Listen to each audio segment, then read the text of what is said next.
kohë për të trajtuar një dokument shumë të rëndësishëm, gati 700 faqesh, sigurisht ky buxheti më voluminoz që mund ta ketë Kuvendi i Kosovës. Po dhe në anën tjetër që të jepet kohë qeverisë të sjellë një dokument të ri me 3 reflektime kryesore, jo përmbajtësore, por shumë elementare.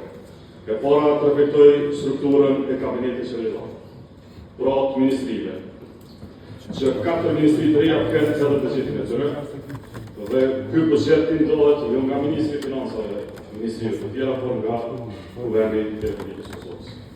E dyta, që buxheti të reflektoj ekspozejnë që prezantoi Kurti ditën e formimit të qeverisë, në mënyrë që ato zotimet dhëna mos janë vetëm fjalë, por të kenë kuptim të vërtetë. Në kundërshtim, një ekspoze pa buxhet mbetet vetëm një platformë fjalëve të plota që duket jo të pasueshëm për të jetë sërish rasti këtu.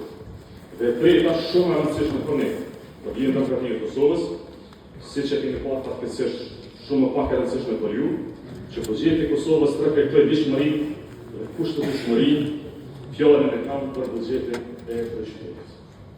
Paradoksalisht, ky buxhet i Kosovës nuk e merr parasysh buxhetin e kryeqytetit vetë.